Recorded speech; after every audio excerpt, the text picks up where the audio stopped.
ఎవరైనా లేదు మా ఓటు మేము వేసుకుంటాం, నువ్వు 10,000 ఇచ్చినా 20,000 ఇచ్చినా ఈ చంద్రబాబు పాపం మాకొద్దు అని చెప్పని ఎదురు తిరిగిన ఓటర్లు ఉంటే భయభ్రాంతులకు గురి చేస్తున్నారు, రౌడీజం చేస్తున్నారు.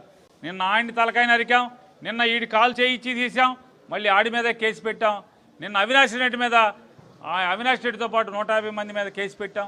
రేపు ఆయన చేస్తాం, రేపు ఈయన్ని చేస్తాం, మిమ్మల్ని కూడా ఇదే గతి పడుతుందని చెప్పని బెదిరించడం, రేపు ఊళ్ళోంచి ఎలా బయటకు వస్తావో చూస్తామని చెప్పటం, ఇన్ని చెప్పి బెదిరిస్తుంటే ఇంటి బయట పోలీసు ఉంటాడు, ఆ బజార్లో సబ్ ఇన్స్పెక్టర్ ఉంటాడు, ఆ ఊరు సెంటర్లో సర్కిల్ ఇన్స్పెక్టర్ ఉంటాడు. కానీ ఎవడో కూడా ఒక్క అధికారి కూడా వీళ్ళని నిర్వహించడు. షాడో ఆఫీసర్లు తిరుగుతూ ఉంటారు. ఇవన్నీ ఎవరి కోసమయ్యా అంటే రోజు వైఎస్ఆర్ కాంగ్రెస్ పార్టీ వాళ్ళు వచ్చి ఇక్కడ అలరలరి చేస్తున్నారు. ఈ మీడియా వాళ్ళేమో వీళ్ళు చెప్పేటువంటి నిజాలని వీళ్ళు ప్రపంచానికి చెప్పేటువంటి ప్రతి తెలుగుదేశం పచ్చ పార్టీ చేస్తున్నటువంటి దుర్మార్గపు చేష్టలన్నీ కూడా ప్రపంచానికి చూపిస్తున్నారు ఈ ఛానల్స్ అన్నీ కూడా.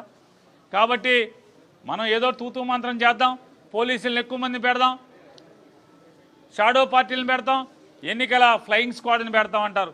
ఎవడు ఊరికనే చూసుకుంటా తిరుగుతూ ఉంటారు, అందరు కళ్ళకు గంతలు కట్టుకుంటారు. అక్కడ జరిగేటువంటి అకృత్యాలు, దారుణాలు, ఈ అఘాయిత్యాలని ఎవరు పట్టించుకునేటువంటి పరిస్థితి.